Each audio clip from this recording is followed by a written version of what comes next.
ಓಂ ಶ್ರೀ ಗುರುಭ್ಯೋ ನಮಃ. ಶ್ರೀಪಾದ ಚಾನೆಲ್ಗೆ ಸ್ವಾಗತ. ಗುರುಚರಿತ್ರೆಯ ಪಾರಾಯಣ ಅಧ್ಯಾಯ 50ನೇದು ಕಳೆದ ವಾರ ಮುಗಿದಿತ್ತು. ಇವತ್ತು 51 ಮತ್ತು 52ನೇ ಅಧ್ಯಾಯ, 2 ಅಧ್ಯಾಯವನ್ನು ಪಾರಾಯಣ ಮಾಡ್ತಾ ಇದ್ದೀನಿ. 2 ಚಿಕ್ಕ ಚಿಕ್ಕ ಅಧ್ಯಾಯ. ಮತ್ತು ಮುಂದಿನ ವಾರ ಗುರುಚರಿತ್ರೆ ಪಾರಾಯಣ ಮುಕ್ತಾಯವಾಗುತ್ತೆ. ಈಗ 51ನೇ ಅಧ್ಯಾಯ, ಶ್ರೀ ಗುರು ನಿರ್ಯಾಣ. ಸಿದ್ಧಯೋಗೀಶ್ವರರು ನಾಮಧಾರಕನಿಗೆ ಶ್ರೀ ಗುರು ಮಹಿಮೆಯನ್ನು ನಿರೂಪಿಸಲಾರಂಭಿಸಿದರು. ಶ್ರೀ ಗುರುಗಳು ಗೋದಾವರಿಯಲ್ಲಿ ಸ್ನಾನ ಮಾಡಿ ಗಾಣಗಾಪುರಕ್ಕೆ ವಾಪಸ್ಸಾಗಿ ಅಲ್ಲಿ ಕೆಲವು ಸಮಯ ತಂಗಿದ್ದು ಶ್ರೀಶೈಲಕ್ಕೆ ಹೊರಡುವ ಸಂಕಲ್ಪ ಮಾಡಿದರು. ಗುರುಗಳ ನಿರ್ಧಾರ ತಿಳಿದು ಎಲ್ಲ ಶಿಷ್ಯರು ಖಿನ್ನ ಮನಸ್ಕರಾದರು. ಅವರ ಮನಸ್ಥಿತಿ ತಾಯಿಗಾಗಿ ಹಂಬಲಿಸುವ ಮಗುವಂತಿತ್ತು.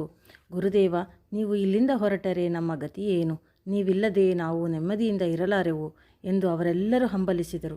ಆದರೆ ಶ್ರೀ ಗುರುಗಳು, ಪ್ರಿಯ ಶಿಷ್ಯರೇ, ನೀವು ಚಿಂತಿಸಬೇಕಾಗಿಲ್ಲ. ನಾವು ಸಂಗಮದ ಔದುಂಬರ ವೃಕ್ಷದಲ್ಲಿ ಸದಾ ಸನ್ನಿಹಿತರಾಗಿರುತ್ತೇವೆ. ಸಂಗಮ ಸ್ನಾನ ಮಾಡಿ ಅಶ್ವತ್ಥವೃಕ್ಷವನ್ನು ಪೂಜಿಸಿ ವಿನಾಯಕನ ದರ್ಶನವನ್ನು ಪಡೆದು ನಮ್ಮನ್ನು ಆರಾಧಿಸಿ ಎಂಬ ಸಂದೇಶವನ್ನು ಇತ್ತು ತಮ್ಮ 4 ಪ್ರಿಯ ಶಿಷ್ಯರೊಡನೆ ಶ್ರೀಶೈಲಕ್ಕೆ ಹೊರಟರು. ಶ್ರೀ ಗುರುಗಳು ಶಿಷ್ಯರು ಅವರ ಇನ್ನೊಂದು ರೂಪವನ್ನು ಗಾಣಗಾಪುರದ ಶ್ರೀಮಠದಲ್ಲಿ ತ್ರಿಕಾಲದಲ್ಲಿಯೂ ದರ್ಶನ ಮಾಡಿಕೊಳ್ಳುತ್ತಿದ್ದರು.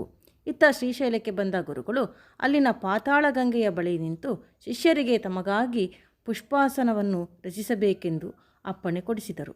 ಪಾತಾಳ ಗಂಗೆಯು ತುಂಬು ಪ್ರವಾಹದಿಂದ ಹರಿಯುತ್ತಿದ್ದಳು. ಗುರುಗಳ ಆಜ್ಞೆಯಂತೆ ಶಿಷ್ಯರು ಪುಷ್ಪಾಸನವನ್ನು ರಚಿಸಿದರು. ಪುಷ್ಪಾಸನದ ಮೇಲೆ ಕುಳಿತ ಗುರುಗಳು ಪ್ರವಾಹದಲ್ಲಿ ಸಾಗುವ ಮುಂಚೆ ತಮ್ಮ ಶಿಷ್ಯರಿಗೆ ಹಿಂತಿರುಗುವಂತೆ ತಮ್ಮ ಕಾವ್ಯಶಲ್ಯದಿಂದ ಸಂಕೇತ ಮಾಡಿದರು. ಅಂದು ಶ್ರೀ ಶಾಲಿವಾಹನ ಶಕ 1380ಕ್ಕೆ ಸಲ್ಲುವ ಬಹುಧಾನ್ಯ ಸಂವತ್ಸರದ ಮಾಘ ಬಹಳ ಪಾಡ್ಯ ಶುಕ್ರವಾರವಾಗಿತ್ತು. ತಮ್ಮ ನಿರ್ಗಮನಕ್ಕೆ ಮುಂಚೆ ಶ್ರೀ ಗುರುಗಳು ಶಿಷ್ಯರಿಗೆ ತಿಳಿಸಿದ್ದರು. ನಾವು ಗಂಗೆಯಲ್ಲಿ ಹೊರಡುತ್ತೇವೆ. ನಿಮಗಾಗಿ ಹೂ ಪ್ರಸಾದವನ್ನು ಗಂಗೆಯಲ್ಲೇ ಕಳಿಸುತ್ತೇವೆ. ಅದನ್ನು ಕಂಡ ತಕ್ಷಣ ನೀವು ಹಿಂತಿರುಗಬೇಕು ಎಂದಿದ್ದರು. ಶ್ರೀ ಗುರುಗಳು ಪದ್ಮಾಸನದಲ್ಲಿ ಕುಳಿತು ಯೋಗ ಮುದ್ರೆಯನ್ನು ತಾಳಿದರು. ಅವರನ್ನು ಹೊತ್ತ ಪುಷ್ಪಾಸನವು ರಭಸವಾಗಿ ಹರಿಯುವ ಪ್ರವಾಹದಲ್ಲಿ ತೇಲಿ ಕಣ್ಮರೆಯಾಯಿತು. ಸ್ವಲ್ಪ ಸಮಯದಲ್ಲಿಯೇ ಅಂಬಿಗನೊಬ್ಬನು, ಸ್ವಾಮಿ, ಈಗ ತಾನೇ ಶ್ರೀ ನರಸಿಂಹ ಸರಸ್ವತಿ ಗುರುಗಳು ದಂಡ ಕಮಂಡಲಧಾರಿಯಾಗಿ ನದಿಯ ದಂಡೆಯ ಮೇಲೆ ಹೋಗುತ್ತಿರುವುದನ್ನು ಕಂಡೆ. ಅವರು ನಿಮಗಾಗಿ ಒಂದು ಸಂದೇಶವನ್ನು ಕಳಿಸಿದ್ದಾರೆ. ಅದೇನೆಂದರೆ ಶ್ರೀಗಳು ಕದಳಿವನಕ್ಕೆ ಹೊರಡುತ್ತಾರೆ. ಆದರೂ ಅವರು ನಿತ್ಯ ಸನ್ನಿಧಾನವು ಗಾಣಗಾಪುರದ ಔದುಂಬರ ವೃಕ್ಷದಲ್ಲಿರುತ್ತದೆ ಎಂಬುದು ಆಗಿದೆ. ಅಂಬಿಗನು ಹೀಗೆ ಹೇಳುವಷ್ಟರಲ್ಲಿಯೇ ಪಾತಾಳ ಗಂಗೆಯಲ್ಲಿ ಪುಷ್ಪಗಳು ತೇಲಿ ಬಂದವು. ಅಂಬಿಗನು, ಶ್ರೀ ಗುರುಪ್ರಸಾದ ನಿಮಗಾಗಿ ಬಂದಿದೆ, ನಾನು ಅದನ್ನು ನಿಮಗೆ ತಂದುಕೊಡುತ್ತೇನೆ ಎಂದು ಹೇಳಿ ನದಿಯಲ್ಲಿ ಧುಮುಕಿ ಈಜಿಕೊಂಡು ಹೋಗಿ ನದೀ ಮಧ್ಯದಿಂದ ಆ ಪುಷ್ಪಗಳನ್ನು ಶಿಷ್ಯರಿಗೆ ತಂದುಕೊಟ್ಟನು. ಸಿದ್ಧಮುನಿಗಳು ನಾಮಧಾರಕನಿಗೆ ಈ ಪ್ರಸಂಗವನ್ನು ತಿಳಿಸಿ, ಮಗು ಶ್ರೀ ಗುರುಪ್ರಸಾದವನ್ನು ನೋಡಿ ಎಂದು ತಾವು ತಲೆಯಲ್ಲಿ ಧರಿಸಿದ ದಿವ್ಯ ಪುಷ್ಪವನ್ನು ತೋರಿಸಿದರು. ಸಾಯಂದೇವ, ನರಹರಿ, ಕವೀಶ್ವರ ನಂದಿ ಹಾಗೂ ನಾವೇ ಈ ಪ್ರಸಾದವನ್ನು ಸ್ವೀಕರಿಸಿದ ಶಿಷ್ಯರು ಎಂದು ತಿಳಿಸಿದರು. ನಾಮಧಾರಕನು, ಸ್ವಾಮಿ, ತಾವು ಶ್ರೀ ಗುರುಗಳ ಶಿಷ್ಯರನ್ನು ನನಗೆ ಪರಿಚಯಿಸಿದಿರಿ ಎಂದು ಪ್ರಾರ್ಥಿಸಿದನು.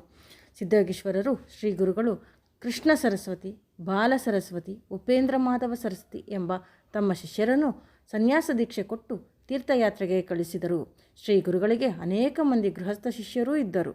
ನಾಮಧಾರಕನು ಸಿದ್ಧಯೋಗೀಶ್ವರರ ಬಳಿ ಇದ್ದ ಶ್ರೀ ಗುರುಚರಿತ್ರೆಯ ಮೂಲ ಗ್ರಂಥಕ್ಕೆ ನಮಸ್ಕಾರ ಮಾಡಿ, ಪೂಜ್ಯರೇ, ಈ ಗ್ರಂಥದ ಮಹಿಮೆಯನ್ನು ನನಗೆ ತಿಳಿಸಿರಿ ಎಂದು ಪ್ರಾರ್ಥಿಸಿದನು. ಸಿದ್ಧಯೋಗೀಶ್ವರರು, ನಾಮಧಾರಕನೇ, ಶ್ರೀ ಗುರುಚರಿತ್ರೆಯು ಕಾಮಧೇನು ಕಲ್ಪವೃಕ್ಷದಂತೆ ಬೇಡಿದ್ದನ್ನು ನೀಡುವ ಜಾಗೃತ ಗ್ರಂಥವಾಗಿದೆ.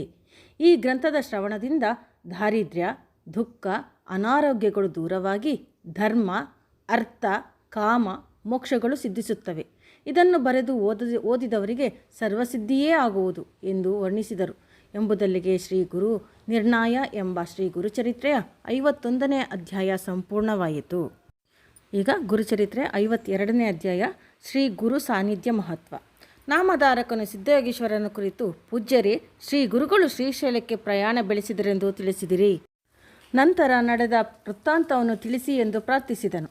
ಸಿದ್ಧಯೋಗೀಶ್ವರರು ಮುಂದೆ ನಡೆದ ಘಟನೆಯನ್ನು ಹೇಳಿದರು. ಶ್ರೀ ಗುರುಗಳು ತಾವು ಶ್ರೀಶೈಲಕ್ಕೆ ಹೊರಡುವ ಮುಂಚೆ ತಮ್ಮ ಶಿಷ್ಯರನ್ನು ಸಾಂತ್ವನಗೊಳಿಸಿ ತಮ್ಮ ರಹಸ್ಯ ಸನ್ನಿಧಾನವನ್ನು ತಿಳಿಸಿ ತಾವು ಸದಾ ಔದುಂಬರದಲ್ಲಿ ನೆಲೆಸಿರುವುದೆಂದು ಆಶ್ವಾಸನೆ ನೀಡಿದರು. ಶ್ರೀ ಗುರುಗಳು ಪ್ರತ್ಯಕ್ಷವಾಗಿ ಗಾಣಗಾಪುರದಲ್ಲಿ ಕಣ್ಮರೆಯಾಗಿದ್ದರಿಂದ ಅಲ್ಲಿನ ಜನಗಳಿಗೆ ಅತೀವ ಆತಂಕವಾಯಿತು. ಮೊದಲಿನ ಜನಸಂದಣಿ ಹಾಗೂ ಗುರುಗಳ ಪ್ರತ್ಯಕ್ಷ ದರ್ಶನ ಈಗಿರಲಿಲ್ಲ. ಏಕಾಂತ ಭಕ್ತರು ಮಾತ್ರ ತ್ರಿಕಾಲಗಳಲ್ಲಿಯೂ ಸಂಗಮ ಸ್ನಾನಕ್ಕೆ ಹೋಗಿ ಬರುತ್ತಿದ್ದರು. ಗಾಣಗಾಪುರ ಕ್ಷೇತ್ರ ಮಹಿಮೆ ಎಂದಿಗೂ ಕಡಿಮೆಯಾಗಿರಲಿಲ್ಲ. ಮೊದಲಿನಂತೆ ಶ್ರೀ ಗುರುಗಳು ಔದುಂಬರ ತೀರದಲ್ಲಿ ಅನುಗ್ರಹಿಸಿದ ಪಾದುಕೆಗಳು ನಂಬಿದ ಭಕ್ತರನ್ನು ಕಾಪಾಡುತ್ತಿದ್ದವು. ಶ್ರೀ ಗುರುಚರಿತ್ರೆಯ ಮಹಿಮೆ ಅಪಾರವಾದದ್ದು. ಅವರ ದಿವ್ಯ ನಾಮಸ್ಮರಣೆಯೇ ಪರಮ ಪಾವನವಾದದ್ದು. ಪ್ರತ್ಯಕ್ಷ ಸಿದ್ಧಿಪ್ರದವಾದ ಗಾಣಗಾಪುರ ಕ್ಷೇತ್ರವನ್ನು ಸಂದರ್ಶಿಸಿದವರಿಗೆ ತಮ್ಮ ಊಹೆಗೂ ನಿಲುಕದ ಪುಣ್ಯವು ದೊರೆಯುತ್ತದೆ. ಆದ್ದರಿಂದ ಗಾಣಗಾಪುರದಲ್ಲಿ ಔದುಂಬರವನ್ನು ನಮಿಸಿ ಶ್ರೀ ಗುರು ಪಾದುಕೆಗಳನ್ನು ಕಂಡವರೇ ಧನ್ಯರು ಎಂದು ಸಿದ್ಧಯೋಗೀಶ್ವರರು ನಾಮಧಾರಕನಿಗೆ ತಿಳಿಸಿದರು ಎಂಬುದಲ್ಲಿಗೆ ಶ್ರೀ ಗುರು ಸಾನ್ನಿಧ್ಯ ಮಹತ್ವ ಎಂಬ ಶ್ರೀ ಗುರುಚರಿತ್ರೆಯ 52ನೇ ಅಧ್ಯಾಯ ಸಂಪೂರ್ಣವಾಯಿತು. ನೋಡಿ, ಇಲ್ಲಿ ಔದುಂಬರ ವೃಕ್ಷ ಅಂತ ಹೇಳಿದರೆ ಹತ್ತಿ ಮರ, ಹಣ್ಣು ಬಿಡುತ್ತಲ್ಲ ಕೆಂಪುಗೆ, ಅದು ಔದುಂಬರ ವೃಕ್ಷ ಅಂತೇಳಿ. ಇದು ಗಾಣಗಾಪುರದಲ್ಲಿ ದೊಡ್ಡ ಮರ ಒಂದಿದೆ ನದಿ ತೀರದಲ್ಲಿ. ಅದರಲ್ಲೇ ಗುರುಗಳು ಯಾವಾಗಲೂ ನೆಲೆಸಿರ್ತಾರೆ ಅಂತ ಹೇಳ್ತಾರೆ. ಸರ್ವೇ ಜನ ಸುಖಿನೋ ಭವಂತು.